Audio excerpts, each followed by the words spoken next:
Con su permiso, presidente, precisamente hoy, 1 de julio, a 6 años del triunfo de la Cuarta Transformación, vamos a hacer entrega de los primeros complementos del Fondo de Pensiones para el Bienestar, ya una realidad en nuestro país.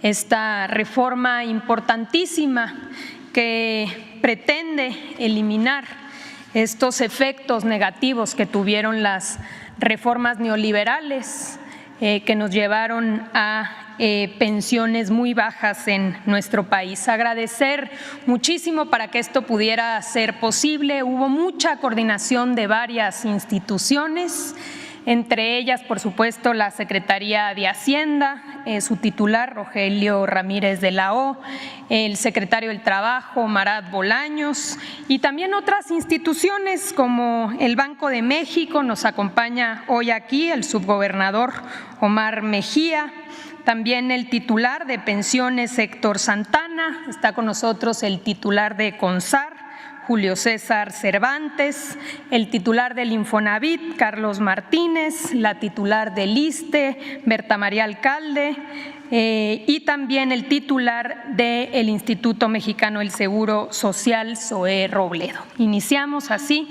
con la presentación del Fondo de Pensiones para el Bienestar.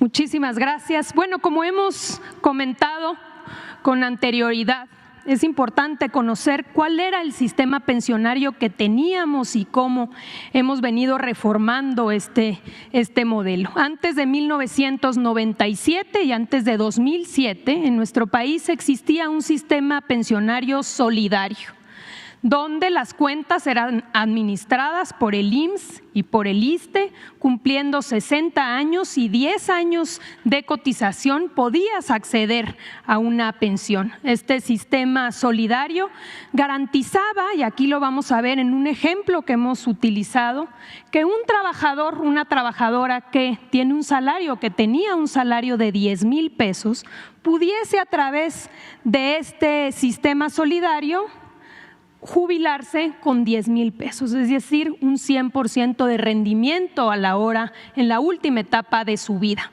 ¿Pero qué sucedió? En 1997, con Zedillo como presidente de la República, en el caso de aquellos afiliados al IMSS, y posteriormente en 2007, ya con Calderón como presidente en el caso del apartado B o de los trabajadores al servicio del Estado, cambió completamente de un sistema solidario a un sistema individual, a través de cuentas individuales administradas ya no por el IMSS y por el ISSSTE, sino por las AFORES. No solamente cambió esto, sino también los requisitos para poder acceder a una pensión. Ahora debías cumplir 60 años y no 10, sino 25 años de cotización para poder acceder a una pensión. ¿Cuáles fueron los efectos de cambiar de un sistema solidario a un sistema de cuentas individuales?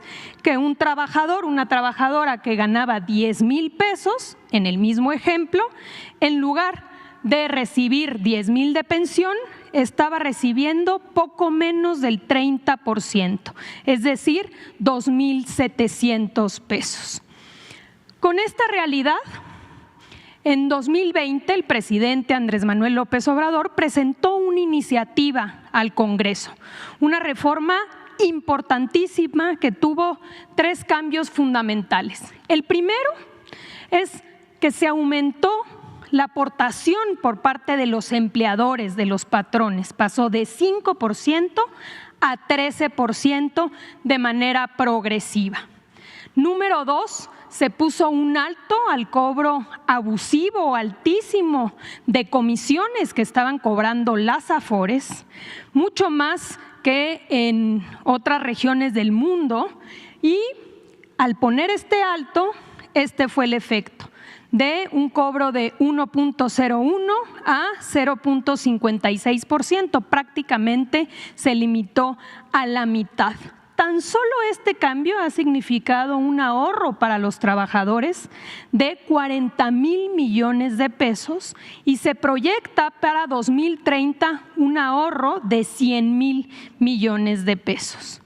Y finalmente, un tercer cambio importante que ha abierto a que muchas más personas puedan jubilarse es bajar los años de cotización de 25 a 15 años con incrementos progresivos. ¿Cuáles fueron los efectos de la reforma? En el mismo ejemplo, una trabajadora, un trabajador que ganaba 10,000 pesos y que antes de la reforma del 2020 se iba a jubilar con 2,700, ahora se jubilaría con 6,000 pesos, un incremento importante de casi el doble.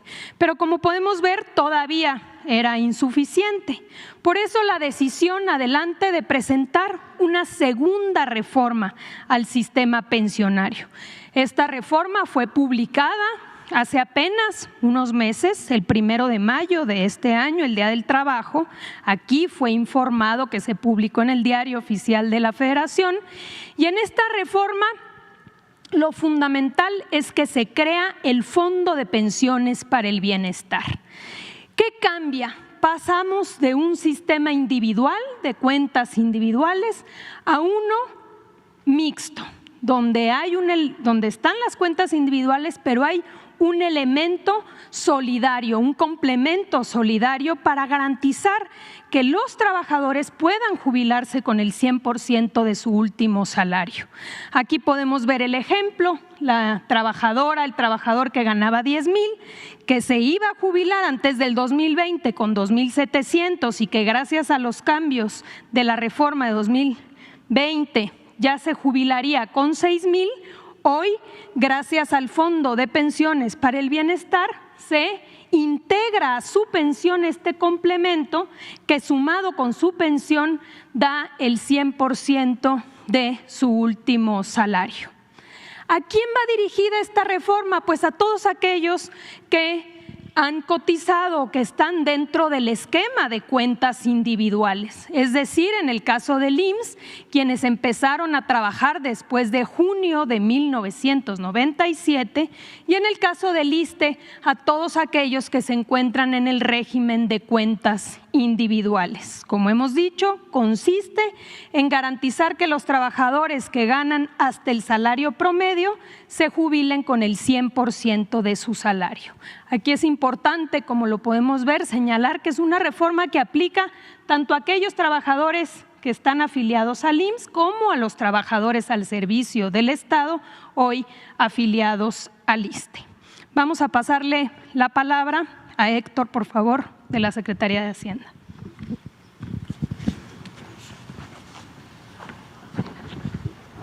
Gracias, buenos días. La siguiente, por favor. El Fondo de Pensiones para el Bienestar es un fideicomiso que tiene la característica de que la Secretaría de Hacienda es el fideicomitente y el Banco de México es el fiduciario. Lo que busca garantizar eso es el manejo escrupuloso de los recursos y garantizar que se inviertan de la mejor manera. Ahora, esta lámina lo que muestra es de dónde provienen los recursos y de dónde provendrán. Algunos ya han llegado al fondo, otros estarán en próximos días y semanas llegando al mismo. Los recursos que provienen del INDEP, tanto el 75% de los ingresos que se reciben por incautaciones, como también la liquidación de la Financiera Nacional de Desarrollo Rural, que está ya en tránsito a ingresar al fideicomiso.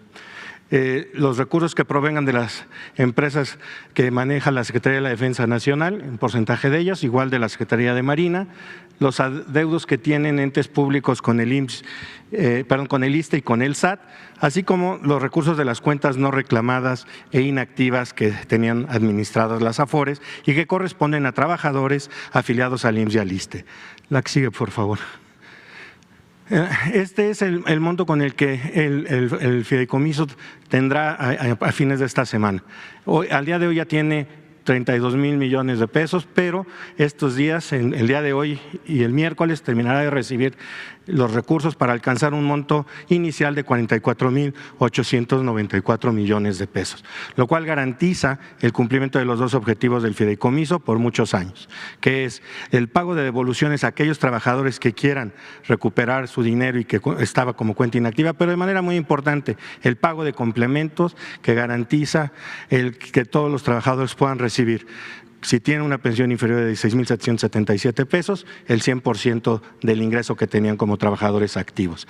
Este es el componente inicial de cómo están los recursos que ingresaron al fideicomiso. 59% son de Afore, 14 son de Infonavit y 27 son los que corresponden a la transferencia del Instituto Nacional para devolverle al pueblo lo robado. La que sigue, por favor. Estas son las aportaciones de las Afore, de los trabajadores afiliados al IMSS y al ISSSTE con cuentas inactivas, y ustedes podrán ver la distribución y el ingreso que se recibió el viernes 21 de cada una de ellas. Ese fue un proceso que concluyó de manera exitosa y ordenada. Es cuanto, señor presidente.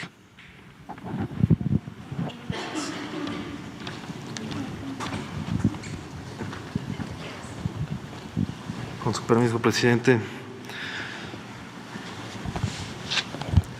Muy buenos días a todos y a todas. Bueno, como ustedes saben, el Congreso de la Unión aprobó distintas reformas en las que encomienda al Banco de México la administración de los recursos del Fondo para el Bienestar.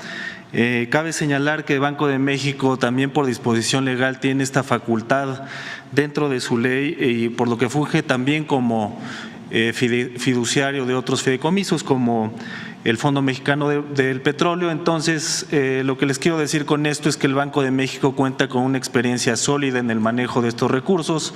Recordemos también que el Banco de México maneja las reservas internacionales. Este es el portafolio de activos más grande del país. Entonces, esta es la aportación que está haciendo el Banco de México para la administración de los recursos del Fondo para el Bienestar. El pasado 13 de junio se llevó a cabo la instalación justamente de este fondo. La reunión del Comité Técnico del Fideicomiso del Fondo fue el 19 de junio y con esta se aprobaron ya diversas reglas administrativas y jurídicas, por lo que este fondo quedó constituido precisamente desde esa fecha de manera formal en su Comité Técnico como fiduciario el Banco de México. Les diría también que actualmente hemos recibido recursos hasta por 31,700 millones de pesos que ya están dentro del fideicomiso y por lo tanto ya están los recursos disponibles el día de hoy. El Comité Técnico aprobó cuáles iban a ser también los lineamientos para la inversión de estos recursos con ejes fundamentales como son: primero, tener los recursos disponibles, es decir, la liquidez necesaria; segundo, tener el recurso, preservarlo en su capital; tener un manejo lo suficientemente responsable para tener un capital asegurado y por último también generar rendimientos que son susceptibles de formar parte del patrimonio del propio fideicomiso y de este fondo de pensiones para el bienestar. Recordemos que actualmente también el gobierno federal ya desde hace mucho tiempo funge como también el agente financiero del gobierno, por lo que diariamente nosotros le damos seguimientos a muchos indicadores y tenemos la experiencia dentro del staff para poder administrar este fondo. Algo más que quisiera compartir con ustedes es que el Banco de México dará un estricto cumplimiento al mandato legal que le ha sido asignado en esta tarea y también pues decirles que va a haber un informe que se va a dar de manera trimestral sobre el estado que guarden las finanzas del propio fideicomiso y sería cuanto, señor presidente. Gracias. Muchas gracias. Muy buenos días, presidente. Muy buenos días a todas y a todos. Como se comentó,